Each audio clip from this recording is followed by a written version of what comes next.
and look at how viable. Carry out a kind of feasibility study on the server and let us jointly bring out the server. So that at the end of the day, it will be a win-win situation.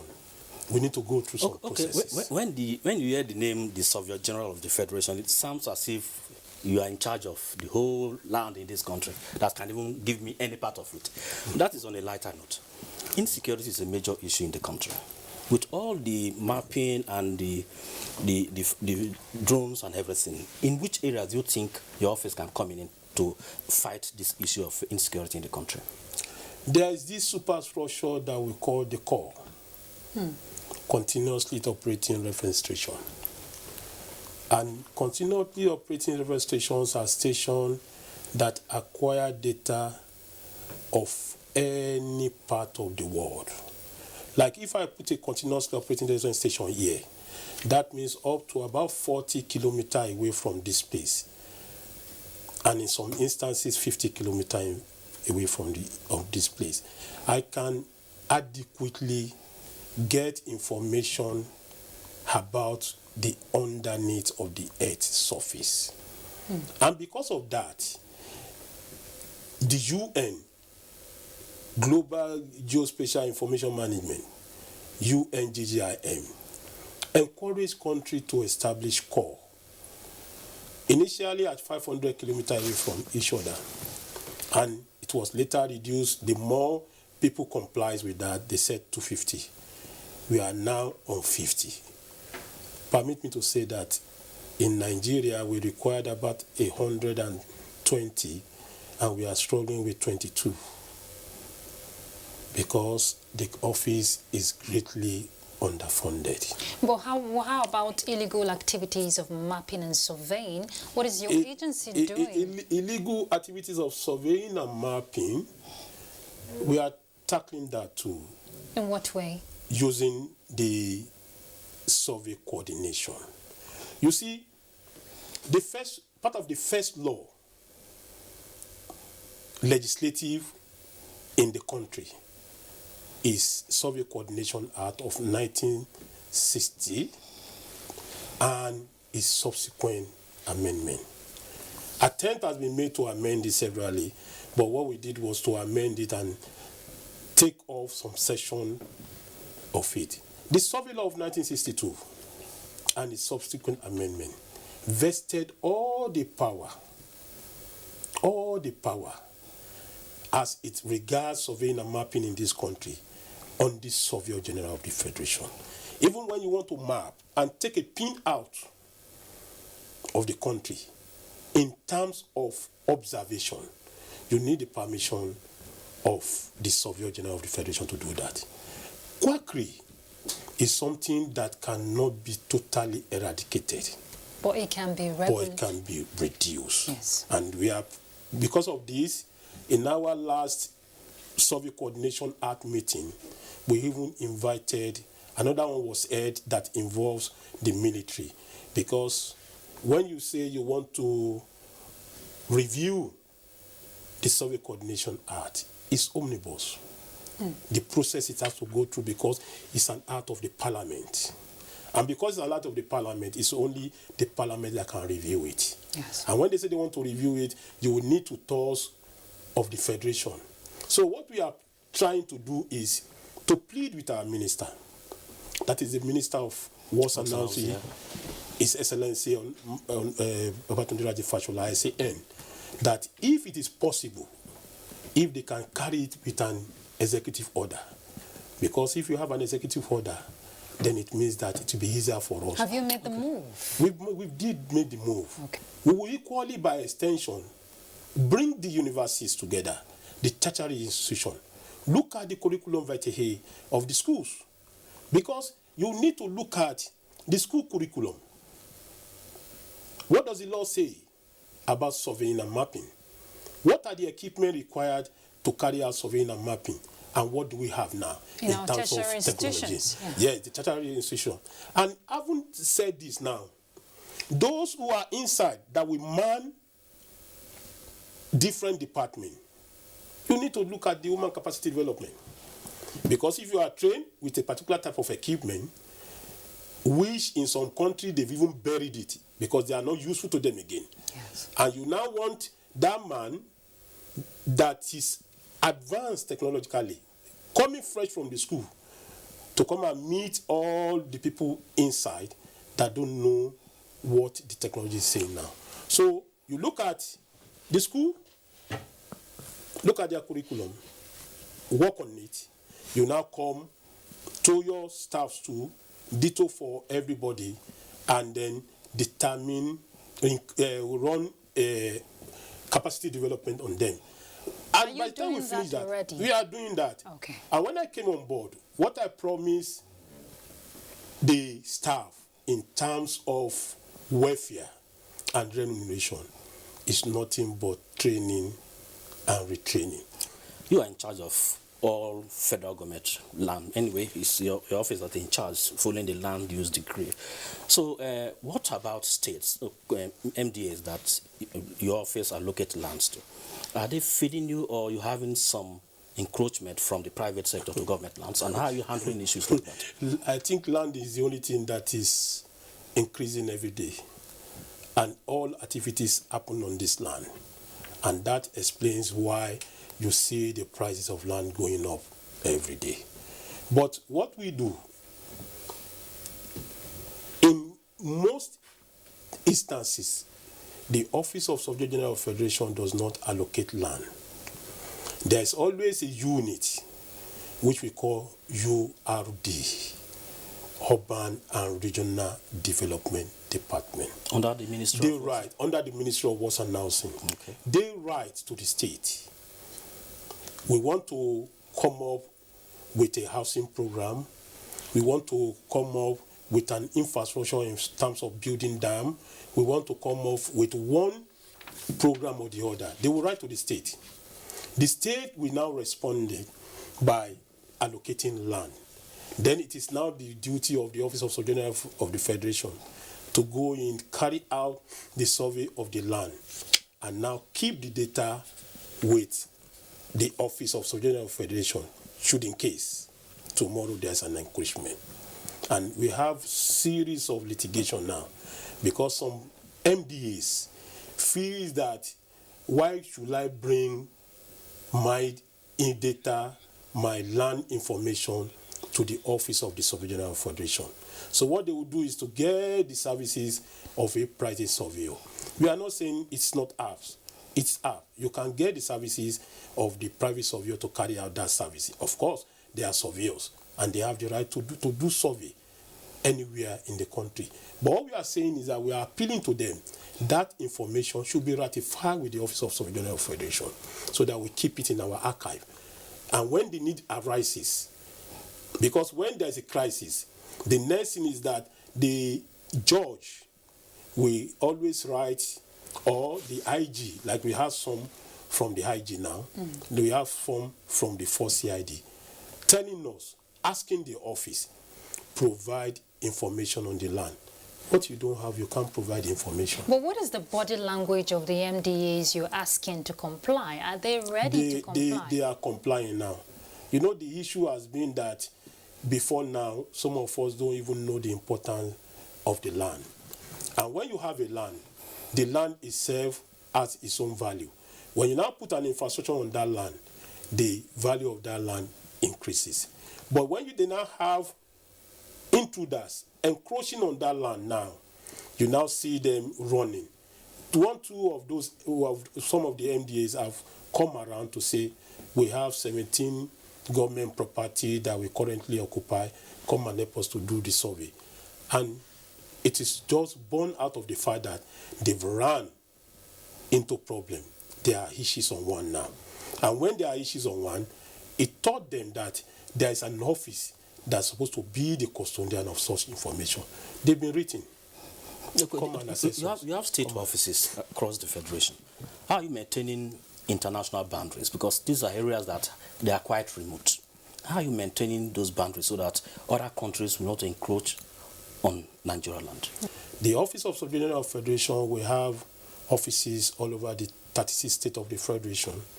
And then we have zonal directors in charge of each of the zone, so that you don't always have to run to the headquarters before we take decisions. So the zonal offices are in charge of maybe 6, 5, as the case may be, of the zones, the northeast, north central, northwest, southeast, south. And what we do, all those states that has international boundary along with them, in conjunction with National Boundary Commission, hold forth for the Surveyor General of the Federation, by extension, the President. And what we have done is we just coming in from one of the meetings, Nigeria-Benin International Boundary. And what we do is look at the treaties and try to educate the zonal directors along with the states on the do's and don'ts, because it's not just a case of Nigeria alone now. You are mingling, dealing with another country, yes. And there are international laws. There are things you cannot do. There are things you can do. Like what we have resolved recently is to try to come together with Boundary Commission, National Boundary Commission, to look at that sector that defines the Nigeria-Benin boundary and try to itemize what are the lingering problems between the two countries. And there are some problematic area, the flashpoints, that we need to look at critically. You know, in line with that, me asked a question earlier about the whole essence of mapping and surveying, yes, which could help to tackle security challenges we face. Now, if this is so dicey like you're putting out, are you also working with the armed forces, because they are in charge of protecting the territorial integrity? That. And that was why about 2 weeks ago, we had meeting with armed forces. We had meeting with armed forces. And then when we were talking about insurgents the other time, we donated landscape map of some sector of the country to the Nigerian police to help them in their quest for the banditry and what's it called? Which is very important. Yes. We can't take away that aspect of mapping and surveying for that. And you've talked a lot about technology, improvement in technology, the training to build capacity. What about updating of this data? That is where we are now. Okay. And that is what is giving serious because challenge. Times have changed. That is where we are now, and that is what is giving serious challenges to the office. The office is grossly underfunded. And when we say topographical map sheet, these are information. It's a multi-purpose instrument. I need it, you need it, the military need it, in terms of agriculture, in terms of mining, in terms of whatever you can think of. But the problem is that we still have those information given to us or donated to us by the Canadian government. The last attempt to map this country was between 1965 and 1970. And it was a collaboration funded only by the Canadian government. So are we still relying on that? That is what we are relying upon. What we are doing now is to try to update piecemeal. Rather than flying the country at a go and coming in using any of the method, for the governmentary method or whatever method we want to use, to have a new set of topographical map sheet, carry out what we call ground truthing on them, so that whenever you require this information, we can readily make it available to you. Geospatial data and information is all that is required, is apt, and is used by everybody. Okay. All over the world. Okay. All over the world. You know some flights, some international flights can't land or come into Nigeria because of probably lack of information. Is your office also working with NIMET to ensure that some of those... Well, we've just started our collaboration with NIMET. But we have a long-standing collaboration with NAMA. We have a long-standing collaboration with NCAA. And because of that of NIMET, We install some sensors, though equally inadequate, all over the country, so that we can have some information that can be transmitted to NIMEN to have accurate, efficient prediction of weather. But the but there now is that it's grossly inadequate. And we are doing all effort trying to see how people can come and collaborate with us.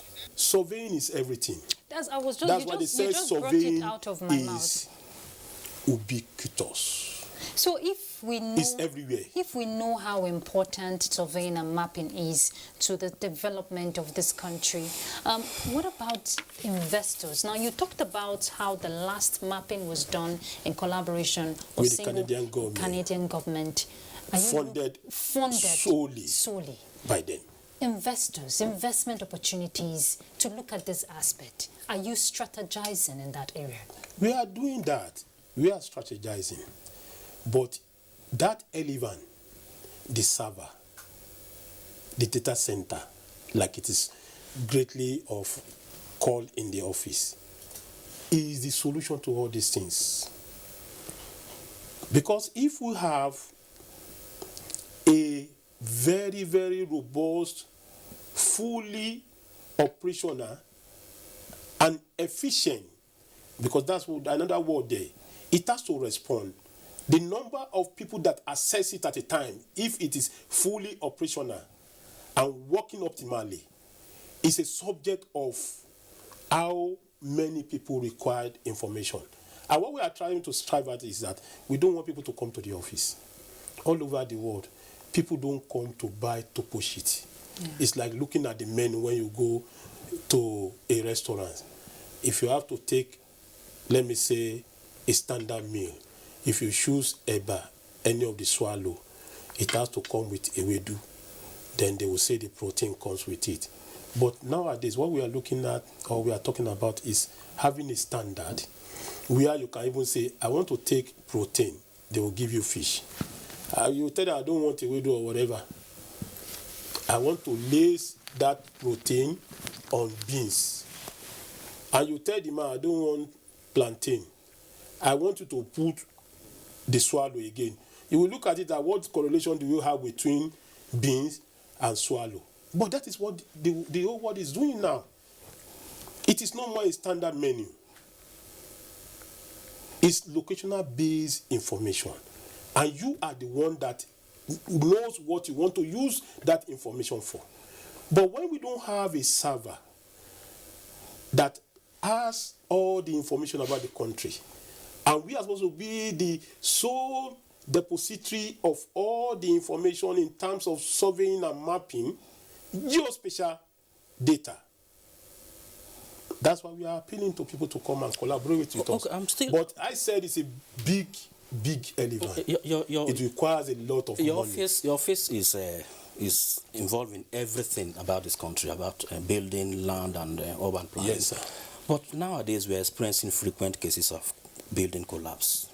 What role do you think your office can play, at least to reduce the level of building collapse? Where we are doing that, you see, surveying is everywhere. When you say surveying is everywhere. Like I was approached, and the answer to that is that infrastructure that I said is a big infrastructure. If you go all over the world, you will see that on superstructures, like the bridges, tall building, the stadium we have, they are all under superstructure. And in some instances, by extension, they call them critical infrastructures. We are supposed to have a core on top of each of that, so that it gives us seconds information if there's going to be a failure. Failure on what? Failure on the pylons.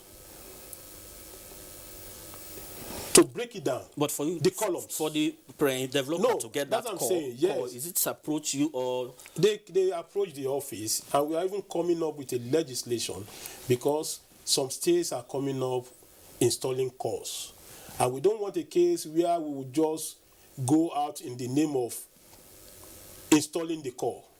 there are regulations. There are guidelines. What is really the function of this core? I know it's continuously operating reference system. A continuously operating reference station is an infrastructure that takes seconds information from anywhere it is installed. And by extension, it can feel when there's going to be any disaster in whatever direction up to a distance of 40 to 50 kilometers. And it's very expensive or something Nigerians can afford? Very, very expensive. For instance, someone that is building 21-story building can approach you and get it? Of course. They can approach me. They can approach some other surveyors to put it on. Very expensive. So how much are we looking at? So, an average call without any, without any gain for whoever wants to buy. If you say you want to pick a call without every other accessory like internet, I talk about internet because internet is key to everything, because you are not there and you want information in your server. What we push the information is internet facilities. So a normal call costs between 20 to 30 million naira. Just one.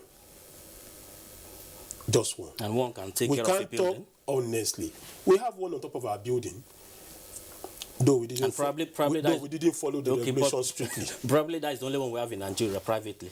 No, at now, as I'm talking now, the office have about 22 fully operational. We are planning to add another 4, maybe in the next 1 month. That was midwife by my predecessor. But the procurement process of getting the contractor to get his money to go and acquire and bring it down. Can this also control a tremor? Oh, that is part of why we said, you see, let me just say this. Ab initio, the core were established to look at the tectonic plate of the earth crust. It was not meant for surveying, ab initio. It was meant to look at the tectonic plate of the earth crust, so that where 2 or 3 celestial bodies come in contact with one another, then you have that the effect of it, which cannot be contained under the ground, will now come on the earth surface, and that is a simple way to describe what we call earthquake or tremor. Because 2 celestial bodies eating one another, and the resultant effect that cannot be contained underneath the earth surface will now be discharged on the earth surface. Now, the major essence of establishing core is to try to look at that thing that is underneath the earth surface that is not visible to the eye. We now establish this equipment. And what does the equipment do? It keeps on telling you that where you have installed me, up to the distance about 40-50 kilometers away, depending on the type of core you install, in a circular form, these are the information, everything is normal. And that was what took us to Koi the other time when there was a problem. In Kaduna, I guess? In Kaduna, when there was a head tremor, it was captured by our equipment. And that was why we came out boldly to say that we have a tremor in Nigeria. Well, that's what I wanted to say. Fortunately for us, that's not something we experience frequently. It's not something we experience frequently because Nigeria and some African countries, we are blessed. Mudslide can easily... Of course. Mudslide is another thing entirely. But that's not to say... It has to do with the wave eating up the shore of a particular land. That's not to say we shouldn't pay attention to the importance of it. Honestly, Nigeria, in most instances, we are always sanctioned. And when we go out from the shore of Nigeria to represent the country,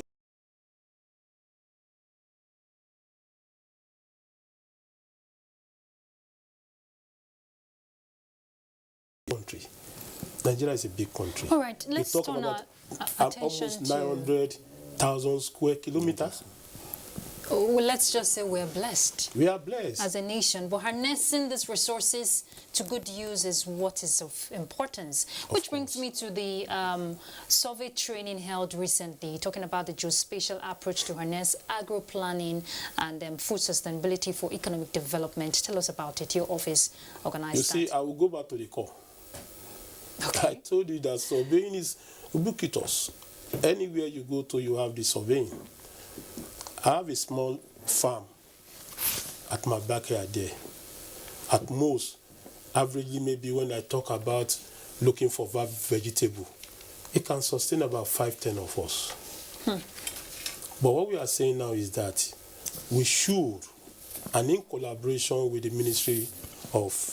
Federal Ministry of Agriculture, we are looking at a situation where we have 100, 200 acres of land.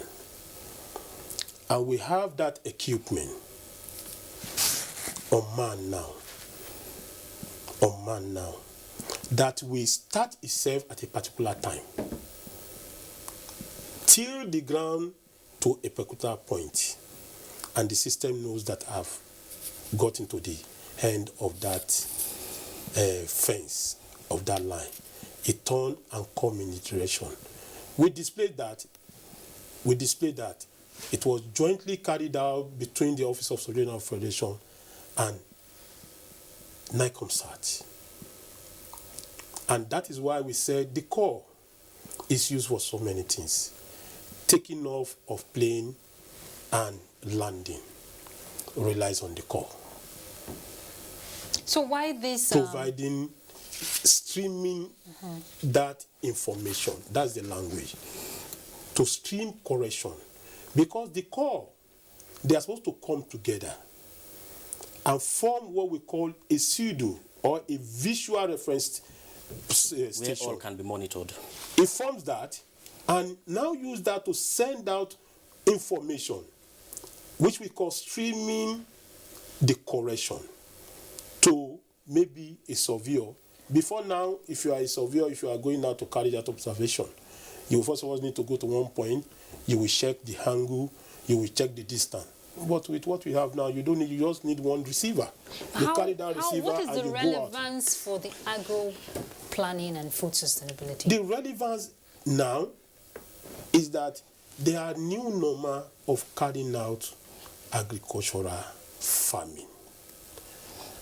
We deliberately choose that nomenclature. And we invited so many people from the agricultural aspect, from that facet of life. Come and see another way of doing or of carrying out your agricultural activities. So that rather than me as a person or you as a person, I can bet who is that person that can go to the farm and continue with his hoe and cutlass for the next, let me say, 6-7 hours. Okay. That machine can go to that extent. Okay, so what we have showcased is to let them know that there should be a detour from the normal in carrying out our agricultural activities. Okay. If truly we can. Okay, finally, Surveyor General. Sometimes we are told your office allocate land. And here you are saying you don't have the power to do that. I don't know. Sometimes they even tell us they allocate farm to them somewhere in town or anywhere in the country. So what advice will you give to Nigerians so that they won't fall into the hands of land speculators? And probably, even in your office, you can't trust 100% all the staff. Some want to use the name of the office. This land is from the office of the Surveyor General. They may go home with money. So what advice will you give to Nigerians to be careful on issues like this? Are probably your staff as well. And adding to that, as you round up very briefly, what would you tell Nigerians on the relevance of mapping and surveying for Nigeria? Well, let me take it one after the other. Okay. Land is vested in the hand of the governors. And up north, partly the governor and the emirs. So if anybody wants to acquire land, there are rules, there are guidelines by which you acquire the land. And in the Federal Capital Territory, if you take it, the Federal Capital is fully and fully owned by the federal government. All the land in Abuja are mapped, and that is where we have hedges. Initially before now we have the zonal offices of hedges, but I think about 5-6 years ago they've consumed everything because of these cases and issues of quackery. Now it's now with the hedges. Okay. Abuja Geographical Information System. Even if I need land now, we need to go to them and tell them I need a land, and they will graciously allocate So Nigerians to don't the office. patronize. So Nigerians in Abuja should rather go to hedges. And if anybody has the paper, please go to hedges and verify. Okay, the final question, your answer So to it. the other one, the other question of surveying and mapping, I just want to appeal to the government that we should not take surveying and mapping by extension, geospatial data and information with kid goals. The best developed countries are those countries that are mapped, fully mapped, because they have the information For urban planning as well. for informed decision making. If we talk of development, be it physical development, I mentioned the plane. The next type of planes we are going to witness, like there are some planes that doesn't come to Nigeria. The next type of aircraft we are going to witness now are those aircraft that are fully automated. And the one that the capsule, that is the cabinet, will be designed in such of a capsule attached to the main cabin now. Okay. And God forbid if there is a problem, all the pilot needs to do is to trigger off the capsule. I'm afraid. And the drone will drop, and was a parachute will drop the capsule. We'll be talking of less crisis in the aviation industry. All right, thank you. And the pilot can trigger itself out. I know you're very passionate about it. You're appealing to the government. Honestly, you're also part of the government. Very passionate. Yeah, so we Again, hope that... we have, maybe some other time when we have time, we'll talk about boundaries. Okay, thank you very much. The internal boundaries. Thank you very much. We wish you the very best. We hope that your strategies will yield positive results. Thank you for having me. Thank you. And our panelist, Mia Ogidi, thank you very much for coming on platform. Thank you, Ruth. I've learned a lot about surveying. It's a very, very strange profession. Yeah, it's a profession that... we have to leave it there. I know you're a very passionate man when it comes to surveying and mapping, but let's leave it there. Let's round off this conversation. Thank you very much once again. And we've been talking about enhancing the scope of mapping and surveying activities in Nigeria. Of course, you want to look at the economic development, environmental management, and social stability. Then you talk surveying and mapping. Thank you for I'm Ruth Aguele, and that's Platform. Bye. Thank you, sir.